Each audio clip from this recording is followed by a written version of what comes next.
Berikut adalah 6 jenama pengeluar kereta Amerika yang paling gagal dan paling menyedihkan sekali. Sebelum ni kita ada melawat ke beberapa negara lain seperti Jepun, China dan Itali untuk melihat bagaimanakah sikap mereka hinggakan sikap tersebut refleks dalam penghasilan kereta-kereta mereka.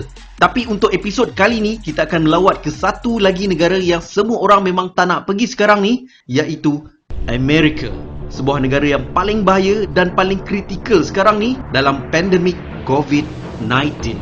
Hingga saat video ni dibuat, Amerika telah mencatatkan lebih daripada 500,000 jangkitan dan lebih daripada 20,000 kematian. Wow, 20,000.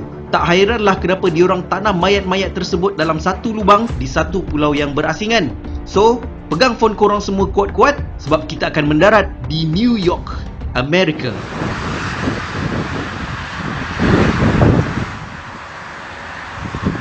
Ramai yang fikirkan Amerika adalah sebuah negara yang maju, bersih dan teratur. Tapi pada yang pernah sampai ke sana, realitinya jauh berbeza. Amerika adalah sebuah negara yang sangat angkuh dan hanya memikirkan kepentingan politik berbanding keperluan rakyat mereka. Mereka lebih mementingkan kepingan kertas-kertas yang dah tak ada nilai ni berbanding dengan nyawa rakyat mereka sendiri. Kegagalan Amerika dalam menangani COVID-19 ni membuatkan saya teringat kegagalan mereka dalam menangani industri otomotif mereka. Di Eropah, American car semakin tenggelam. Hanya kurang daripada 10% market share yang tinggal dekat sana. Malah di Amerika sendiri, hanya 40% sahaja rakyat mereka yang menggunakan kereta buatan sendiri. Selebihnya adalah jenama luar dan paling banyak mendapat sambutan di sana adalah jenama Jepun, iaitu lebih daripada 30% market share. Tapi apa yang paling memalukan adalah automaker terbesar Amerika iaitu General Motors hanya menjual 700 unit saja sepanjang 2018 di Jepun. Jika menggabungkan American Big Three sekalipun, ianya kurang daripada 1%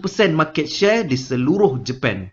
Wow, patutlah Donald Trump pernah mengungkit. Ianya satu perdagangan yang berat sebelah. Donald Trump mempersoalkan kenapa begitu banyak kereta-kereta Jepun di US, sedangkan susah untuk kita nampak walau satu pun kereta Amerika di Jepun. Amerika sekarang seolah-olah meminta sedekah di sana. Dulu Amerika pernah melakukan sekatan ekonomi terhadap Jepun, tapi sekarang situasi tersebut sudah terbalik. Disebabkan sikap mereka yang hanya memikirkan keuntungan semata-mata dan bukannya untuk menghasilkan kereta-kereta yang baik.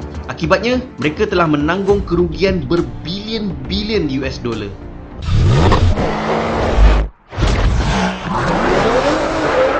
Hasil tontonan video ini akan disumbangkan kepada mereka yang memerlukan. Terima kasih atas sumbangan anda yang subscribe dan tak skip iklan. Laporkan sekiranya anda lihat video ini dicuri dan diupload semula ke Facebook page yang tidak berkaitan.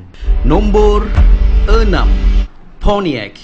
Siapa pernah main game Need for Speed mesti familiar dengan jenama ni. Diasaskan pada 1926 di bawah GM. Jenama ni sangat berjaya pada 1950-an dan pernah turut serta dalam banyak kejohanan seperti NASCAR dan NHRA. Pada 1960-an, membina legendary model mereka iaitu GTO yang diketuai oleh designer mereka, John DeLorean. Mamat ni adalah watak utama dalam video ni sebab nama dia akan disebut 2 kali dalam video ni. Tunggu je.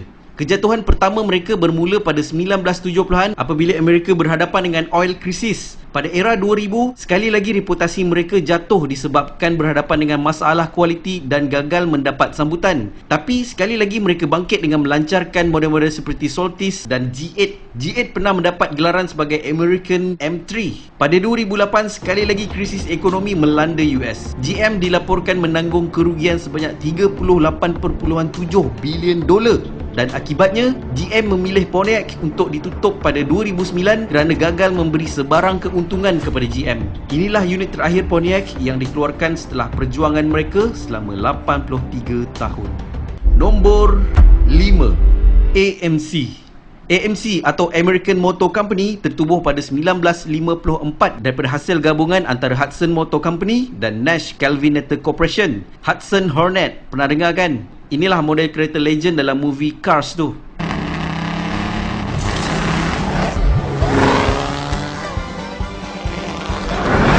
Doc, wait! Gabungan ni adalah gabungan korporat terbesar dalam sejarah US pada masa tersebut, membuatkan AMC menjadi satu jenama terpenting dalam sejarah otomotif di Amerika. Pada 1950-an, AMC memfokuskan pada kereta-kereta ringkas dan jimat minyak, tapi nasib tidak menyebelahi mereka disebabkan reliability kereta mereka yang teruk. AMC terpaksa recall lebih daripada 300,000 unit kereta mereka dengan